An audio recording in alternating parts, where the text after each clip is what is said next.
Isaías capítulo 26, versículo 3, diz assim: Tu conservarás em paz aquele cuja mente está firme em ti, porque ele confia em ti. Eu vou ler, não repitam após mim.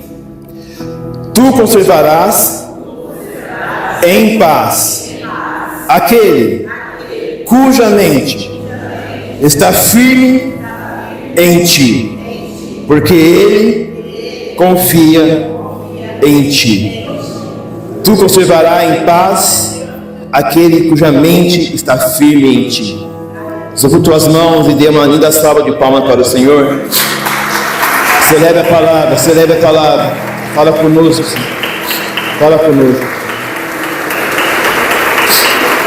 Pode tomar teu assento. Esse versículo está fazendo uma promessa. O Senhor está nos deixando uma promessa aqui em Isaías 26, 3. Ele está dizendo assim que Ele conservará em paz. Conservará em quê? Em paz. Quem Ele conservará em paz? Aquele cuja mente está firme. Aquele que tem a mente firme nele. Por quê? Aquele que confia nele, este Ele conservará em paz. Amém?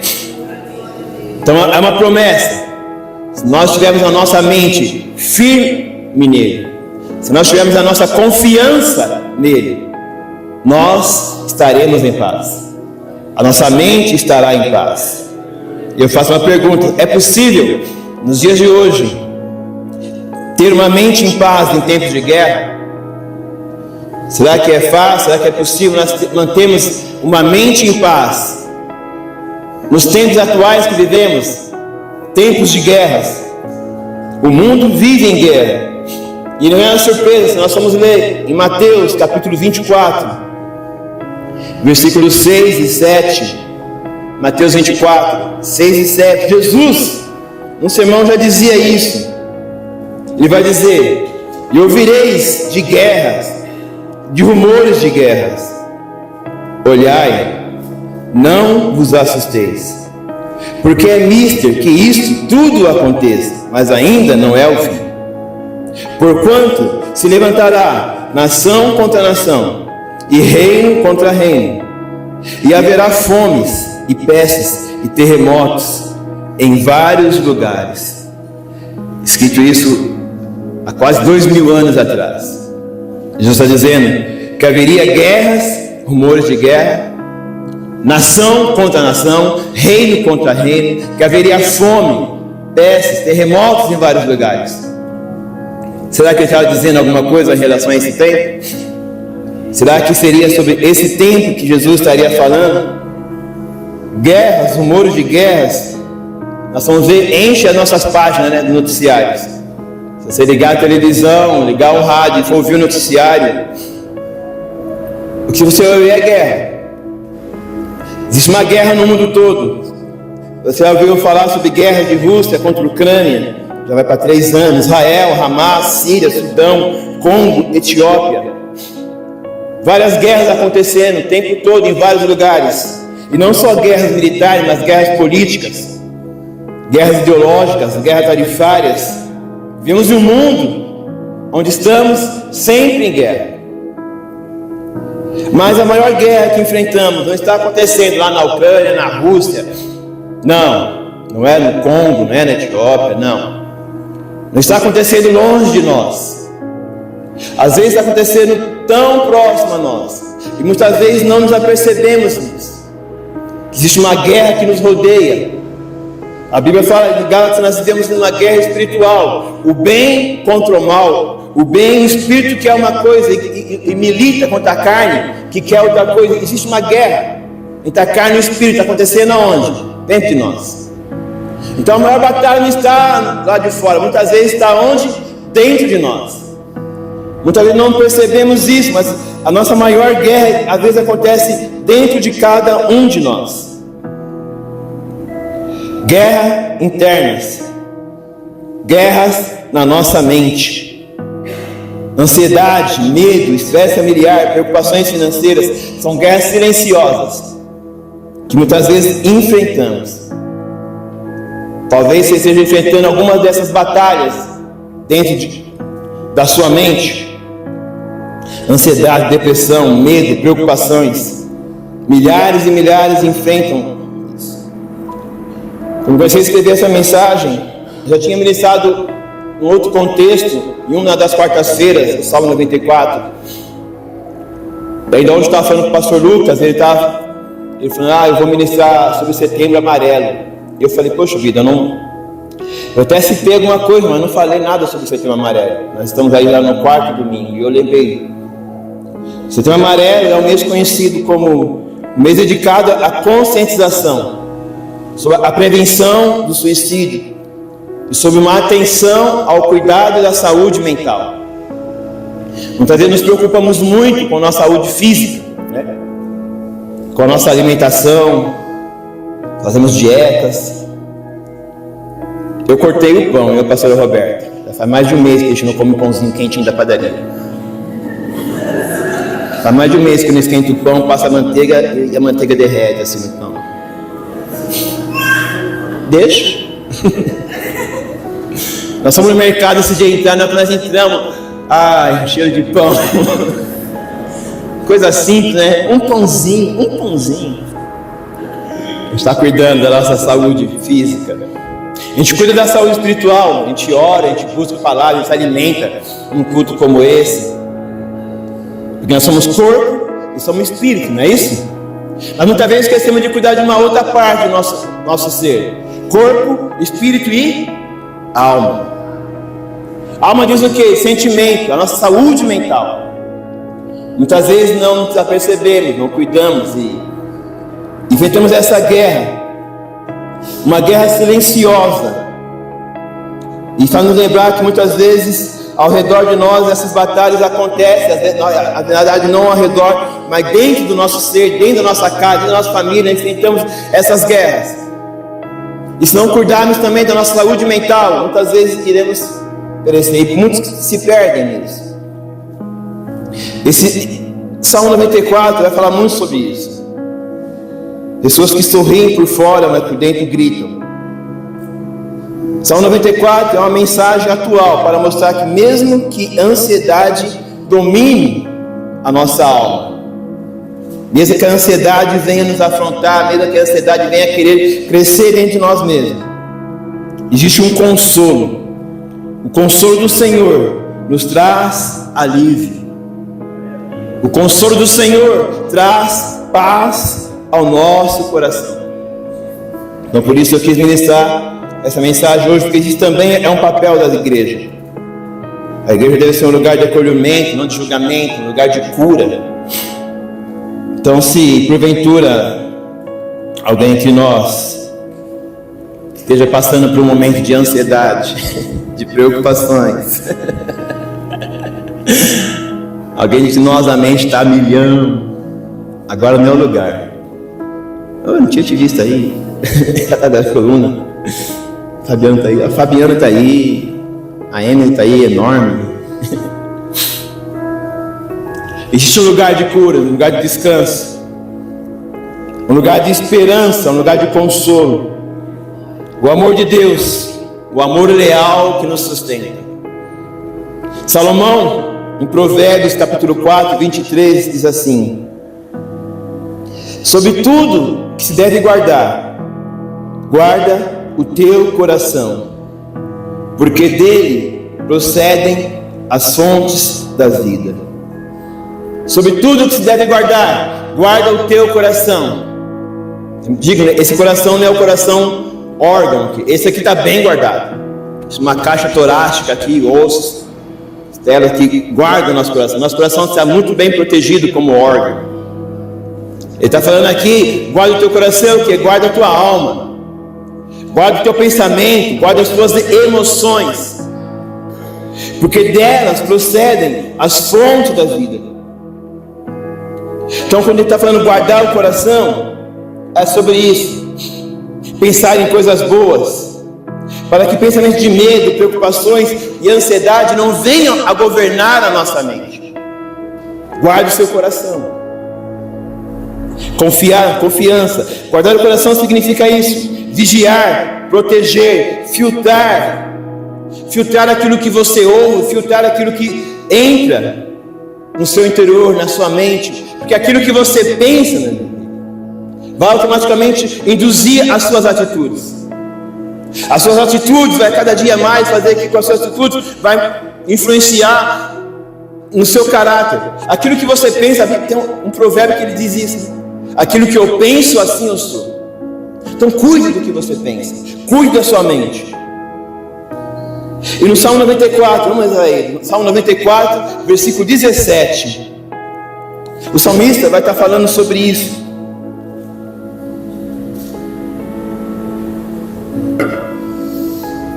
Salmo 94, 17, diz assim: se o Senhor não tivera ido em meu auxílio, a minha alma quase que teria ficado em silêncio. Se o Senhor não estivera ido em meu auxílio, a minha alma quase que teria ficado em silêncio. Aqui o salmista está reconhecendo a sua fraqueza.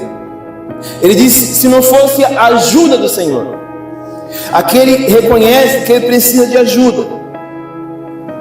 Muitas vezes o nosso maior problema é esse: não reconhecer.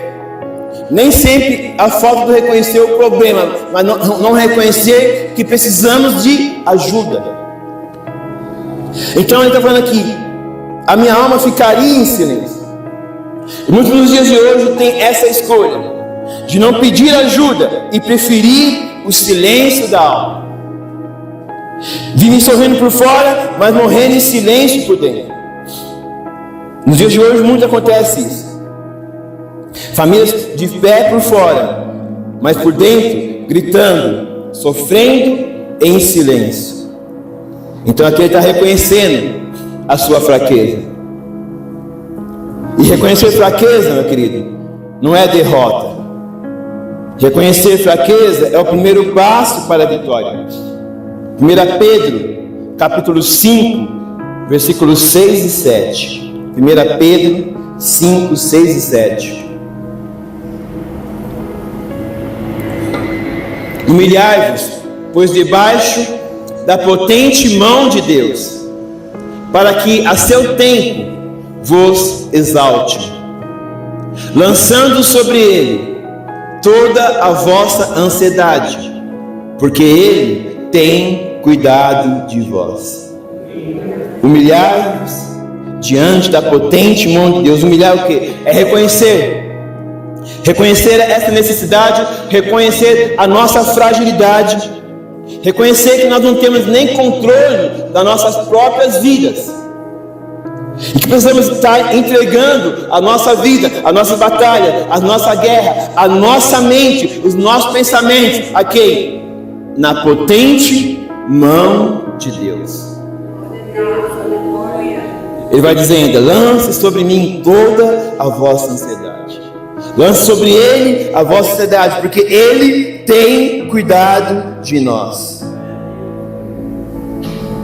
Em João capítulo 15, 5, Jesus diz assim: sem mim vocês não podem fazer coisa alguma. Jesus dizendo isso: sem mim não podeis fazer coisa alguma. Então existe uma dependência. E dependência é essa continuidade da humildade. Não basta nós reconhecermos a nossa fraqueza. Nós vamos sim reconhecer a nossa fragilidade, reconhecer a nossa fraqueza, mas precisamos demonstrar isso como? Confiando no Senhor, andando em confiança no Senhor. Quando o Senhor for a nossa rocha, quando nós tivermos a confiança nele, como lembro no início, a nossa mente ele conservará em paz. Paulo era um homem que reconhecia a sua força. E quando foi que o apóstolo Paulo reconheceu que ele era forte? No dia que ele reconheceu a sua fragilidade. Quando Paulo sabia que nada podia fazer com seus braços, nada podia fazer com a sua intelectualidade, nada podia conquistar dele mesmo, ele fala: quando eu sou fraco, aí sim eu sou forte. Porque o poder dele se aperfeiçoa na minha fraqueza. Muitas vezes queremos resolver do nosso jeito, na nossa força, na nossa maneira, porque achamos que podemos, que conseguimos, e não é na nossa força, é na força dele. O poder dele se aperfeiçoa quando eu reconheço que nada sou, eu preciso dele. Se não fosse a ajuda do Senhor, a minha alma estaria em silêncio. Então, quando a gente negar a fraqueza, nos afunda. Confessar a nossa fraqueza diante do Senhor, se humilhar diante do Senhor, Ele nos levanta. Amém? Salmo 94, versículo 18. Ele vai dizer assim: quando eu disse, o meu pé vacila, a tua benignidade, Senhor, me susteve. Salmo 94, 18. Quando eu disse, o meu pé vacila, a tua benignidade, a tua bondade, Senhor, me susteve. Aqui mais uma vez ele está reconhecendo a sua fraqueza, a sua fragilidade, ele está confessando. Ele está confessando assim: o meu pé vacilou. Em outras versões vai dizer assim: os meus pés escorregaram. Ele não está escondendo a sua vulnerabilidade. Ele está reconhecendo a sua fraqueza. Ele está reconhecendo que os pés dele vacilaram, que os pés deles escorregaram, que ele caiu em algum momento. Mas também ele reconhece: o Senhor me susteve. Ainda na quarta-feira nós ministramos aqui o Salmo 73, um Salmo de Asaf que eu gosto muito. Talvez eu até traga ele no próximo culto que eu for ministrar. Salmo 73, versículo 2. Vai falar de Asaf. Asaf está passando também um momento de crise. Asaf está vendo a prosperidade daqueles que não temiam o Senhor e ele se esforçando para viver em santidade. E no versículo 2 do Salmo 73, ele vai dizer assim: quanto a mim, põe no versículo 1, por favor. Ele vai dizer assim no versículo 1: verdadeiramente bom é Deus para com Israel, para com os limpos de coração. Ele está reconhecendo que Deus é bom para aqueles que têm um coração limpo. Deus é bom. Mas logo em seguida ele fala: Deus é bom, mas quanto a mim, os meus pés quase que se desviaram. Deus é bom, mas os meus pés, ele está dizendo assim, quase que se desviaram, quase que eu caio, quase que eu me desvio. Ele confessa aqui que quase tropeçou. É diferente, voltando para o 94. Se aqui ele está falando que os meus pés quase escorregaram, é quase uma ação real. No 74, no 94, ele está dizendo diferente. Ele está dizendo que os meus pés vacilaram, não é isso? 94, no versículo 18. Eu disse, o meu pé vacila, meu pé escorrega. Se aqui no Salmo 73 ele está dizendo, eu quase me desviei, eu quase escorreguei, eu quase vacilei. Aqui no 94 ele está dizendo, o meu pé vacila. Uma diferença, também uma igualdade. Nos dois vai dizer o que? O Senhor o susteve. Aquele que quase escorregou, o Senhor susteve. Mas aquele que caiu, o Senhor também levanta. Amém? Quando meus pés escorregaram, e o outro fala, quando quase escorreguei. Mas os dois dizem, a benignidade, a bondade do Senhor, o amor leal do Senhor nos sustenta, nos ampara e nos põe de pé novamente. Amém? Provérbios capítulo 24, 16 diz assim, o justo cai 7 vezes, mas se levanta. Salmo 37 diz assim, ainda que eu caia, não ficarei prostrado, pois o Senhor me sustentará. Ainda que você caia, não ficaremos prostrados. Amigos podem nos abandonar, familiares podem nos abandonar, irmãos podem nos abandonar, Mas o amor, a benignidade do Senhor, essa permanece para sempre. Deus é bom, Ele continua sendo bom. Nas noites de crise mental, o amor de Deus é o travesseiro da nossa alma. Ah, como é bom deitar e dormir em paz. Como é bom deitar e ter a mente em paz. Quando acontece isso? Quando nós confiamos no Senhor. O Salmo 127 diz que o Senhor nos abençoa enquanto dorme. Muitas vezes nós não dormimos com preocupações. E o Senhor está falando: descansa, eu estou cuidando. Descansa teu coração, eu estou olhando, eu estou no controle de todas as coisas. Versículo 19 vai dizer sobre isso: ele encontrando um consolo nas consolações do Senhor. 19, ele diz: na multidão dos meus pensamentos, dentro de mim, as tuas consolações recrearam a minha alma. Na minha versão diz assim: quando a ansiedade já me dominava no íntimo. Não sei como está a sua versão, eu notei algumas outras versões aqui. A NVT vai dizer assim: quando a minha mente estava cheia de dúvidas. Na King James vai estar assim: quando a angústia já controlava todo o meu ser. Na Almeida Atualizada vai estar assim: multiplicando-se dentro de mim as inquietações. Na linguagem de hoje vai estar assim: quando eu estou aflito e preocupado. Todas elas estão revertendo o que? A ansiedade. É isso que nos faz escorregar. Somente você está dizendo no versículo 18: meus pés vacilaram, meus pés escorregaram. Como lendo nas versões anteriores, está dizendo: a multidão dos meus pensamentos. Uma mente cheia de dúvidas, angústias controlando o meu ser, aflições, preocupações enchendo a nossa mente. Ou seja, a ansiedade já dominando todo o nosso íntimo, a ansiedade dominando o nosso ser. A ansiedade é como um piso escorregadio, tira a nossa firmeza, abala a nossa fé, desequilibra nosso passo, nos enfraquece. Por isso Jesus vai dizer lá em Mateus capítulo 6, versículo 31 em diante, quando está ministrando os seus discípulos, vai dizer assim: não andeis ansiosos, não se preocupe com o dia de amanhã, não se preocupe com o que está dizendo, pensando o que vamos comer amanhã, o que vamos beber amanhã, o que vamos vestir amanhã.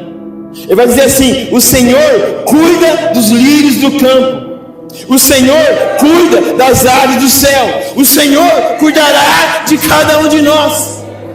Se Ele cuida dos lírios do campo, se Ele cuida das aves do céu, não cuidará de nós?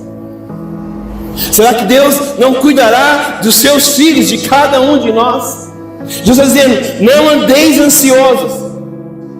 A ansiedade pode estar gritando na sua mente, mas existe uma voz, às vezes uma voz até suave em nosso coração, dizendo: calma, não andeis ansiosos, não andeis ansiosos. Ainda que a ansiedade grite, a voz do consolo de Deus dentro de cada um de nós soa mais forte. A Bíblia fala que a voz dele é como um som de muitas águas. Sabe por que escorregamos muitas vezes nas nossas decisões e nossas atitudes? Não é falta de fé. Nós cremos, nós confiamos, mas muitas vezes é isso.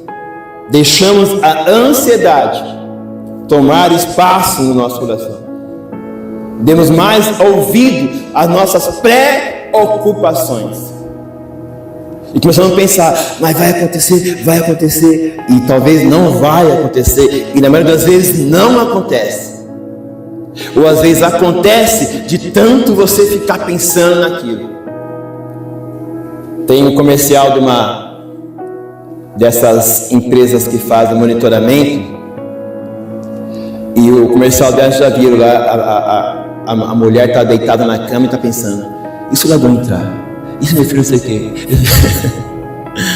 Descansa. Descansa. Confia no Senhor. O Senhor é o nosso consolo e a nossa fortaleza.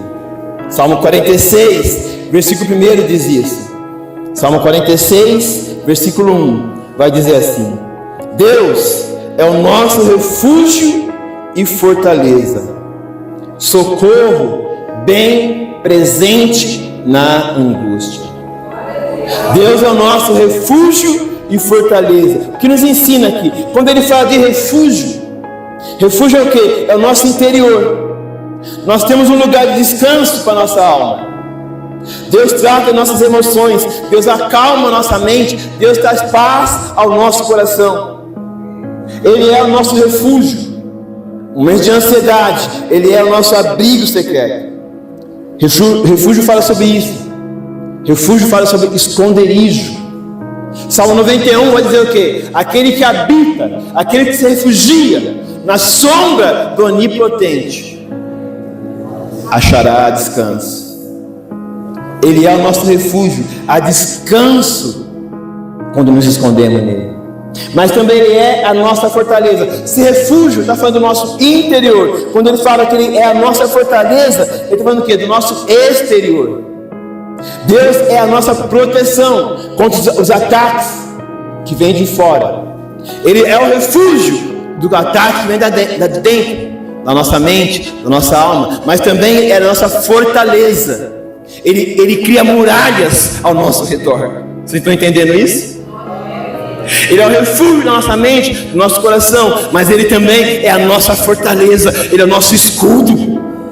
No dia a dia, no nosso trabalho, na nossa escola, na nossa faculdade, nas nossas lutas terrenas, Ele também é a nossa fortaleza. Salmo 91 diz isso: 1000 cairão ao seu lado, 10.000 à sua direita, mas você não será atingido, porque Ele já deu ordem aos seus anjos ao teu respeito, para te guardar em todos os teus caminhos. Isso é o que? Fortaleza. Um Deus que cuida do nosso interior e um Deus que nos protege ao nosso exterior. Vimos em guerra, Deus fala que ao nosso derredor existe o nosso inimigo que ruge como um leão. Ruge como um leão, ou seja, ele não ruge porque ele é o leão, mas ele ruge como se fosse o leão, tentando nos colocar medo. Ao nosso derredor, rugindo como leão. Nós cantamos aqui que nós confiamos no leão da tribo de Judá. Ele não está ao nosso derredor, Ele está conosco, meu querido. Ele vai na frente, Ele nos protege, Ele nos guia. Ele cura nossa alma, Ele cura nosso interior, mas também Ele nos protege. Quando nossos inimigos se levantam contra nós, quando as lutas, as crises no lar, na escola, na faculdade, na família, Ele, o leão da tribo de Judá, ruge em nosso favor. O leão que ruge em nosso favor, é Ele que nos mantém em pé. A ansiedade tenta dominar o nosso íntimo, mas o consolo do Senhor é maior. Filipenses, capítulo 4, versículo 7, vai dizer assim: a paz de Deus guardará o vosso coração e os vossos pensamentos em Cristo Jesus. A paz de Deus guarda o nosso coração e guarda o nosso pensamento, guarda a nossa mente em Cristo Jesus. Voltando para o Salmo 94, versículo 22.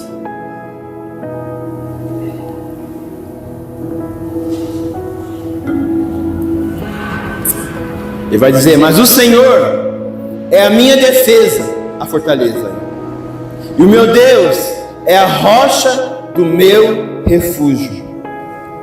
O Senhor é a minha defesa e o meu Deus é a rocha do meu refúgio. Então esse salmo está ilustrando bem o retrato da nossa guerra interior, o retrato da batalha na nossa mente. E no versículo 17 ele confessa que precisa de ajuda, que sem ajuda ele não teria vencido. Se no versículo 18 ele reconhece a sua fragilidade e ele confessa que os pés dele vacilaram, que escorregaram, no versículo 19 ele vai dizer o motivo por que isso aconteceu, o motivo que os fez escorregar, o motivo que fez com os pés vacilaram, porque a ansiedade já dominava o seu íntimo. A ansiedade fez com que ele escorregasse. Se lá em 73 Asaf diz: os meus pés quase escorregaram, eu quase me desviei. Esse aqui o salmista está dizendo: eu escorreguei, eu vacilei, eu caí. Por um momento eu perdi a fé, porque a ansiedade dominou o meu coração. Ele perdeu a batalha dentro dele mesmo. Mas a história não termina aí. A história de salmista não termina aí. Ele vai dizer aqui no versículo 22: mas o Senhor é a minha defesa, e o meu Deus é a rocha do meu refúgio. Essa aqui é a chave da virada. A mente pode vacilar, os pés podem escorregar, o coração pode muitas vezes ter a fé até abalada, mas quando a gente cai, Ele nos levanta. Amém? O Senhor é a minha rocha. O inimigo pode até tentar semear a ansiedade no nosso coração, mas Deus é a nossa defesa. Ele é a nossa rocha. Diz aquela canção: a nossa pedra inabalável. Quando nós confiamos, quando nós temos o nosso descanso nessa pedra. Como comecei lá no princípio, aqui eu já vou terminando. Isaías 26, 3 e 4. Tu conservará em paz aquele cuja mente está firme em ti. Conservará em paz aquele cuja mente está firme em ti, porque ele confia em ti. Então quando ele diz assim, conservará em paz, conservar o quê? Ele está dizendo que não é uma paz passageira, mas uma paz contínua, preservada. Ele diz: deixo minha paz, a paz que o mundo não pode dar, a paz que excede todo entendimento. Ele conservará em paz, uma paz que vai além da ausência de problemas. Viver em paz não significa não ter guerras. Viver em paz não significa passar por tribulações, passar por aflições. Jesus não nos prometeu um mundo de paz, um mundo mágico de Oz, não. Ele disse: no mundo vocês terão aflições, mas ele também diz: eu venci o mundo, vocês vencerão o mundo, que aquele que venceu o mundo está conosco. Ele conservará a nossa mente em paz. A mente de quem? Daquele que está firme nele, aquele que não se deixa levar pelos ventos da ansiedade, aquele que tem os seus pensamentos fixos no Senhor, aquele que tem seus ouvidos atentos à sua voz, aquele que tem o Espírito Santo dentro dele a todo momento, direcionando, mostrando o caminho. Ele conservará em paz a mente daqueles que confiam nele. Ele vai dizer: porque confiam em ti. E esta é a chave para nós termos uma mente em paz, em tempos de guerra, em tempos de aflições, em tempos de lutas. Confiar nele. A paz é resultado da confiança. A paz é resultado da confiança e não das circunstâncias.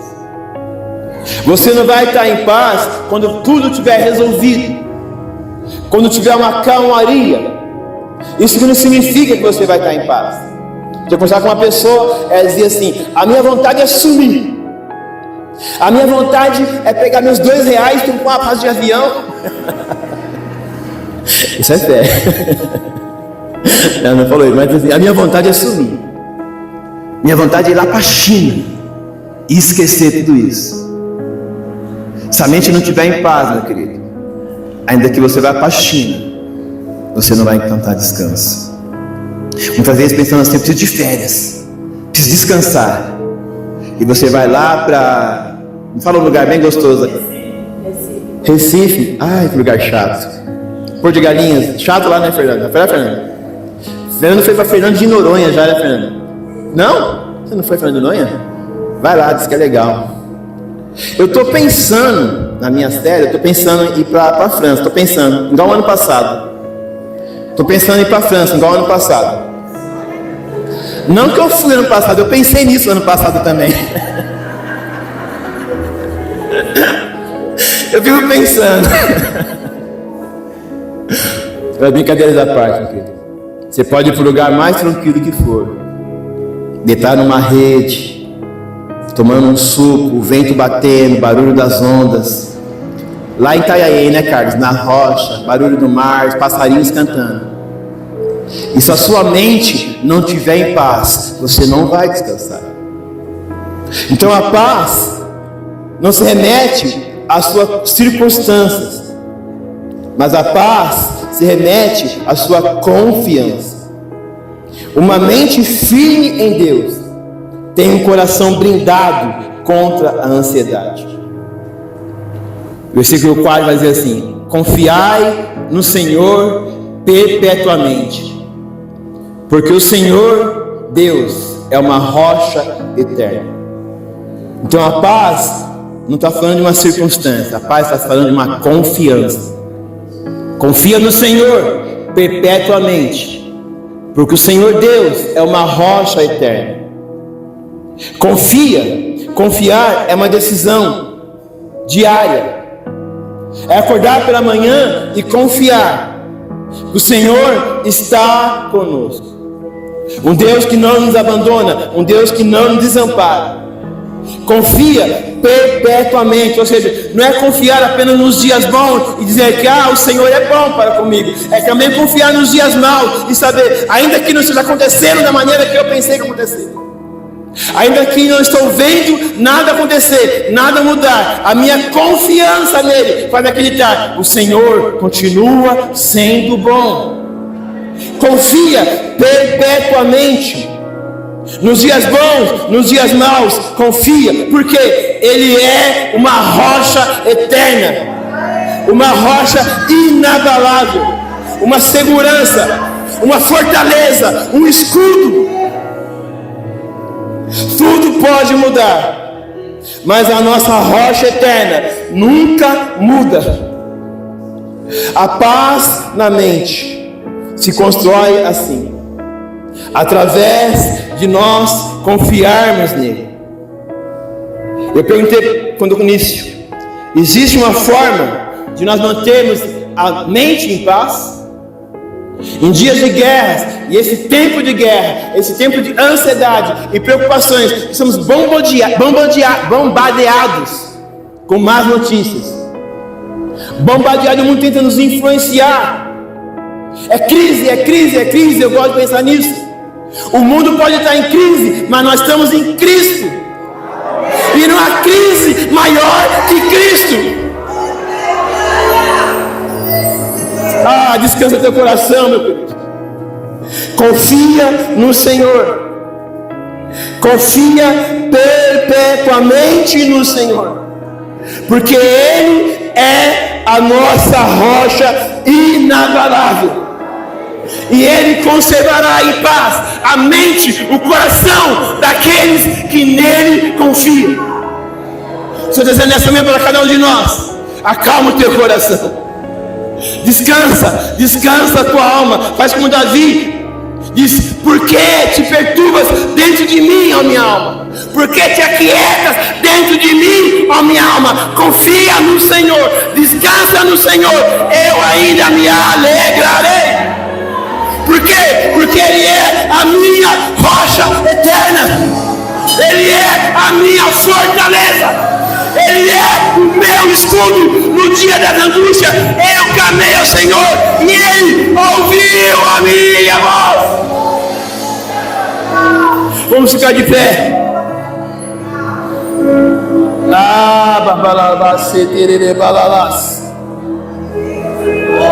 Terebalalás, santarabas, tererebas. Eu não sei como você entrou aqui, meu querido. Eu não sei como estava a tua mente, o teu coração. Eu não sei o que tem perturbado a tua paz. Eu não sei o que tem gerado em ti uma ansiedade. Mas o Senhor nos chama nessa manhã e diz: ei filha, ei filho, aquietai-vos e sabeis que eu sou Deus. Aquietai-vos e sabei, Ele é Deus. E sobre as suas mãos está o controle de todas as coisas. Aquieta o teu coração, aquieta a tua alma, confia nele, confia nele, confia no Senhor, meu querido.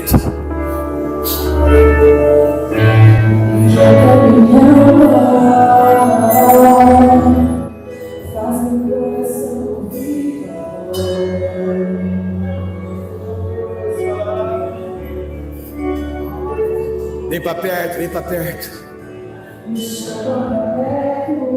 Vem para perto, meu querido. Ele está chamando nessa manhã. Aquieta teu coração, aquieta teu coração.